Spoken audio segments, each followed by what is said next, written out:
Tigilan na sila oh. Mukhang hindi nakakayanin doon mga kaibigan ah.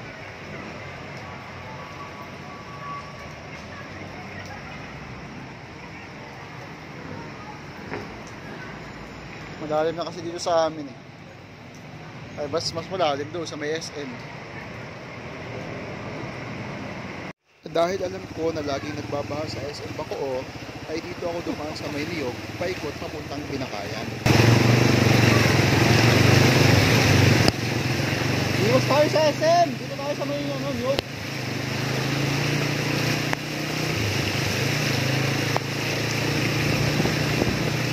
Ulan pa ng todo. Ulan.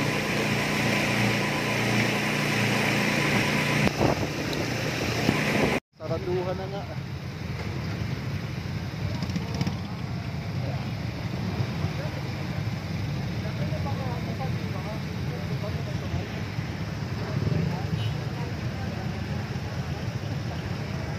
Saraduhan na yung daan. Mataas daw dun eh.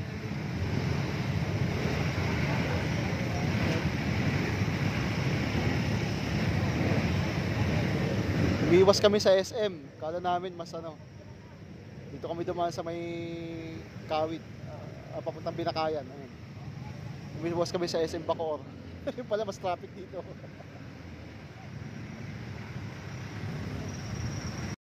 Tulak talaga mga kaibigan.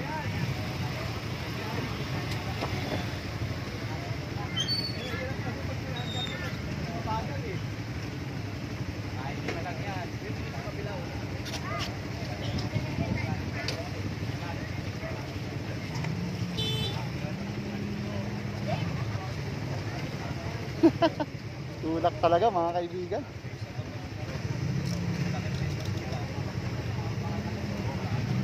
Kahit pa naman, pag bumalik tayo, mahirapan tayo. Dito ang technique ng iba, pinapatay nila yung kanilang makina.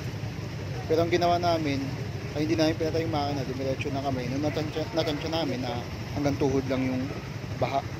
May kasabay ako dyan na sniper. Kaya lang, hindi ko na-videohan. Okay, nakatagos tayo mga kaibigan, hindi ko na-video. Pero dito na ako sa 7-Eleven, nakatagos na tayo doon. Tagos naman eh, buhay eh, hindi ko tinulak. Saka hindi ko pinatay para hindi pasukin ng tubig yung tambutso ko. Ang problema, akala ko tapos na yung baha. Meron pa palang malalim din na baha, nakagaya din nung una naming nilusong. At ayan nga, takot yung mga kasamahan nating riders na lusungin yan. Ayan, nakipakita ko sa inyo mga kaibigan na hindi ko pinatay yung makina. Ang ginawa ko lang, naka-primera, piga lang ng piga ng asilinyador, dahan-dahang takbo lang para hindi pumasok yung tubig sa tambutso. At awa naman ng Diyos ay nakatagos ako dyan sa baha na yan.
Dito kaya?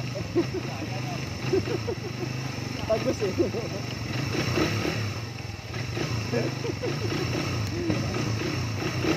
Tinatawanan lang ng reader. Tagos mga kaibigan. Ilaw kaya. Pinamotor mo doon, nandito tubig. Oh.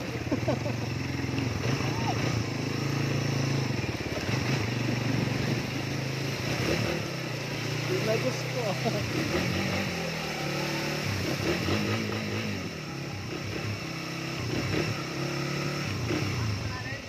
Tinagos ko eh. Nakaandar. Ang problema, ang dami sasakyan. Pagka ganyan, pati yung tambutso pa. Ang baba pa. Sa liya ron, bahana. Oo. Pero kinaya naman ng motor ko. Hindi naman lumubog eh. Okay, mayroon tayo maraming sakyan eh. Mahaba ba yung bahana daw? Hindi, hanggang dyan lang. Di ba, itong baha na to.